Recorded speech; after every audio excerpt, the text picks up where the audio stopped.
Good morning बच्चों।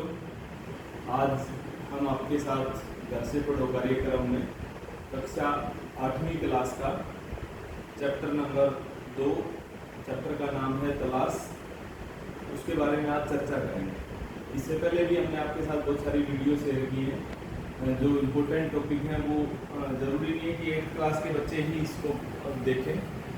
सभी class, primary upper primary दोनों क्लासेस के बच्चे इनको देख सकते हैं। 5वीं से लेके 9वीं तक 10वीं तक के बच्चे देख सकते हैं। आज हम जिसके बारे में बात कर रहे हैं, नाम काफ़ी इंटरेस्टिंग है, नाम है तलाश। मैं एक बार अपना परिचय भी दे दूं आपको। मेरा नाम अजय है, मैं मॉडल टाउन में कार्यरत हूँ एज ए स्पेशल टीचर। तो ये हमारा जो कार्यक्रम है ये इंक्लूसिव एजुकेशन सेटअप के लिए कार्यक्रम है और ये दिव्यांग बच्चों के साथ साथ जो और भी बच्चे हैं, जो हमारे स्कूल्स में और बच्चे हैं, ये उनके लिए भी है। ये ज़रूरी नहीं है कि दिव्यांग बच्चों के लिए, पूरे के पूरे इंक्लूजन को डिवोटेड ये प्रोग्राम है कि दिव्यांग बच्चों के साथ साथ दिव्यांग बच्चे उन बच्चों के साथ भी शेयर करें जो उनकी क्लास के बच्चे हैं, या वो उन वीडियोज़ को ज़्यादा से ज़्यादा शेयर करें उन बच्चों के साथ जिनके लिए इम्पोर्टेंट है।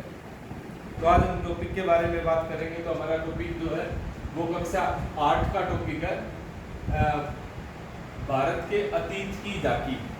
भारत के अतीत की झांकी, जैसे कि नाम से हमें पता चल रहा है भारत के अतीत की झांकी, मतलब इसमें हमें भारत के अतीत के बारे में बताया जाएगा। पूरे के पूरे चैप्टर में हमें किसके बारे में बताया जाएगा? भारत के अतीत के बारे में। अतीत होता है गुजरा हुआ वक्त, हमें किसके बारे में बताया जाएगा? गुजरे हुए वक्त के बारे में। एक इंटरेस्टिंग चीज और बताता हूँ आपको इसके बारे में। पुस्तक का जो नाम है वो है भारत की खोज। पुस्तक का जो नाम है वो है भारत की खोज और ये हमारे माननीय प्रधानमंत्री थे पंडित जवाहरलाल नेहरू, उनके द्वारा लिखी गई पुस्तक है और ये हमारे पाठ्यक्रम में शामिल की गई है। पिछले कुछ सालों से हमारे पाठ्यक्रम में शामिल की गई है। ये उन्होंने 1944 में लिखी थी जब वो अहमदनगर जेल में थे।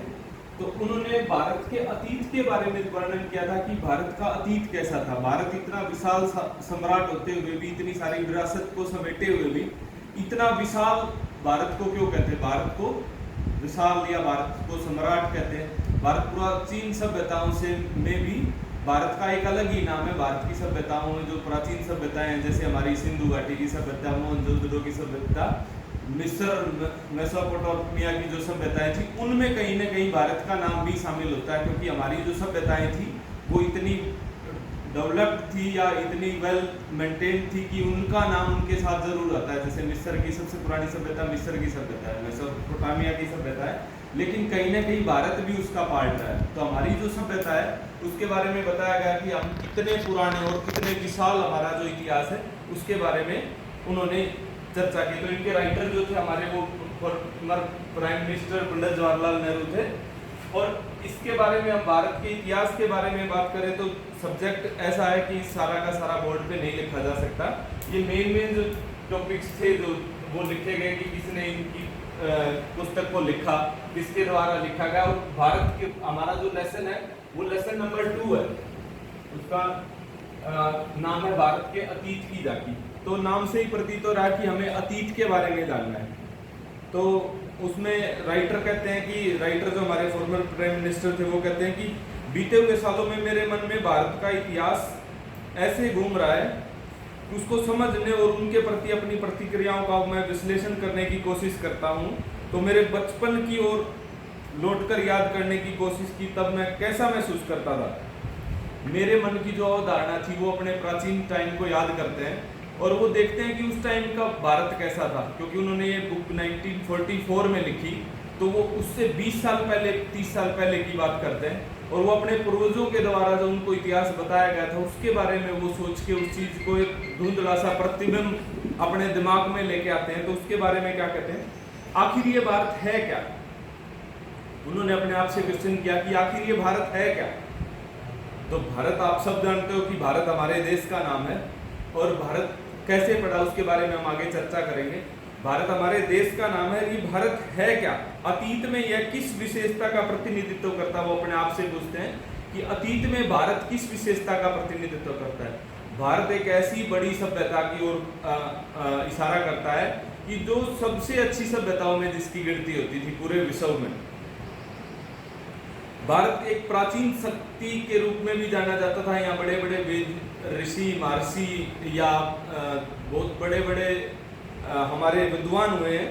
ये प्राचीन शक्ति की ओर इशारा करता है कि भारत सुपर पावर कभी प्राचीन काल में भी था।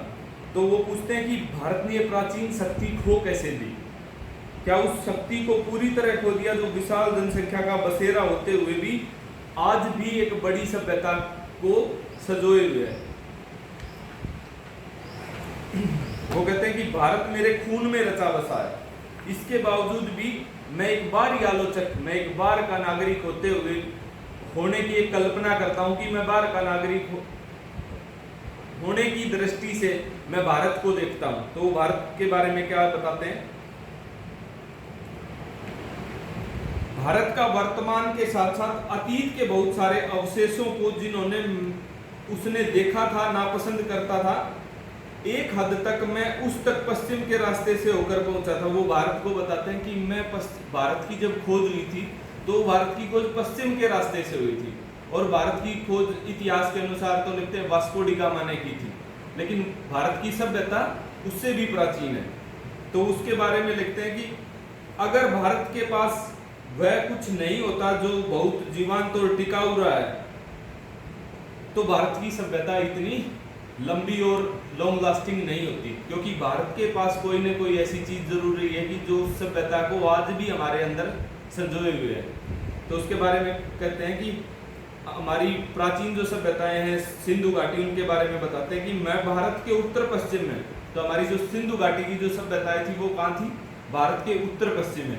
आज तो सिंधु हमारे पाकिस्तान प्रदेश में, पाकिस्तान में पड़ता है, लेकिन मोहनजोदड़ो और सिंधु घाटी की सभ्यताएं ये दोनों पाकिस्तान में है। लेकिन उस टाइम प्राचीन भारत, जब भारत आजाद नहीं हुआ था तब की बात करते हैं, तो उस टाइम वो भारत का पार्ट थे। तो उनके बारे में कहते हैं कि मैं भारत के उत्तर पश्चिम में स्थित सिंधु घाटी में मोहनजोदड़ो के एक टीले पर खड़ा हूँ। वो कल्पना करते हैं कि मैं उस सभ्यता के एक टीले पे खड़ा होकर उस सभ्यता को देखता हूँ।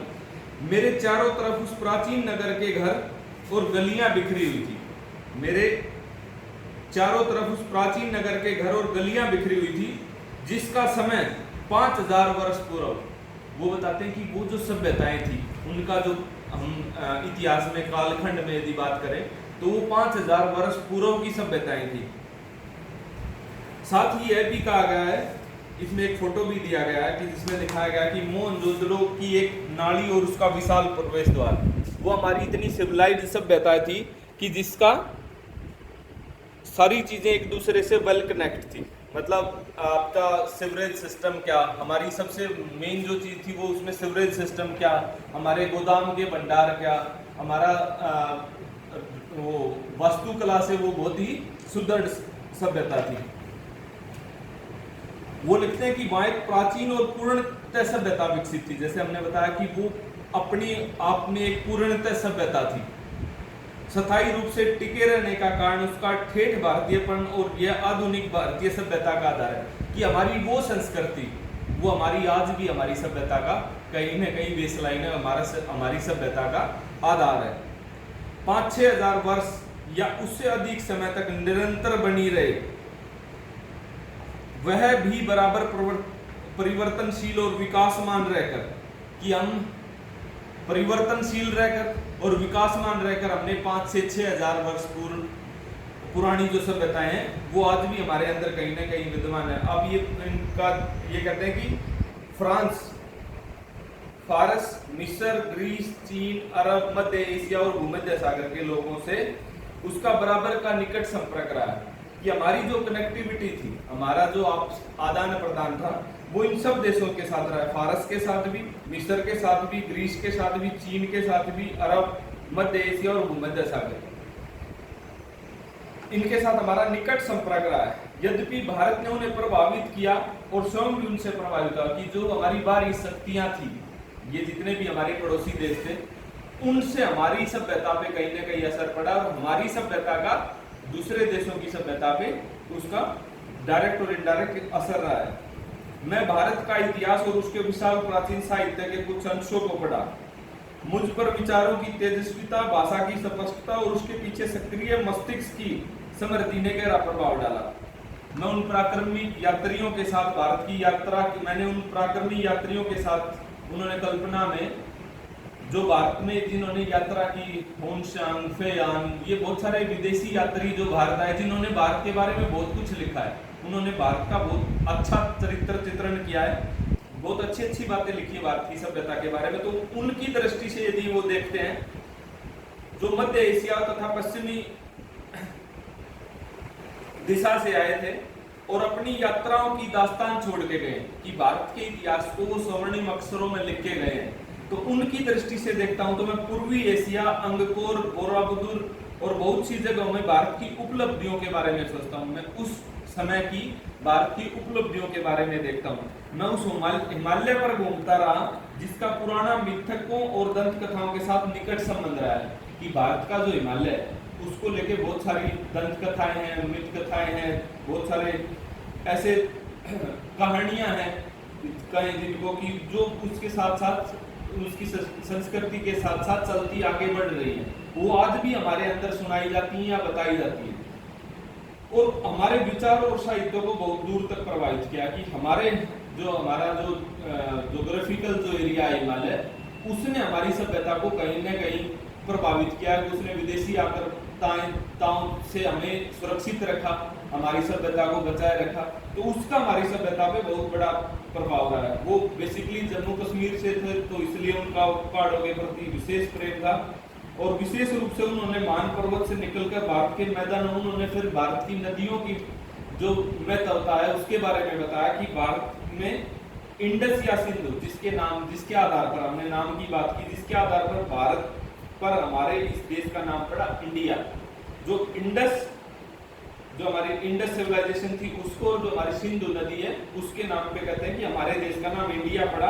इंडिया और हिंदुस्तान जिसे पार कर हजारों वर्षों तक यहाँ की जातियां, कबीले, काफिले और यहाँ की फौजें आती जाती रही।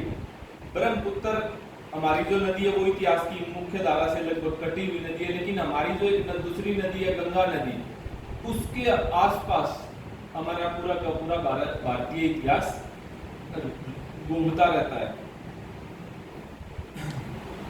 यमुना जिसके चारों ओर नृत्य, उत्सव और नाटक के संबंध में न जाने कितनी पौराणिक कथाएं हैं जिनके बारे में हमने बात की है। भारत की नदी गंगा जिसके इतिहास के आरंभ से ही भारत के हृदय पर राज किया है, लाखों की तादाद में लोगों को अपनी तट की ओर खींचा है और जितना भी भारत का स्वर्णिम इतिहास है वो गंगा के आसपास जितने भी बड़े बड़े युद्ध हुए या जितने बड़े बड़े नगर बसाए गए हैं वो सारे के सारे नदियों के आसपास बसाए गए हैं।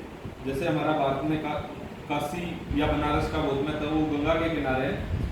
उन्होंने कहा कि मैं पुराने स्मारकों को याद करता हूँ, जैसे अजंता अलोरा की जो गुफाएं हैं वो भी हमारे कहीं न कहीं इतिहास की गाथा गाती हैं।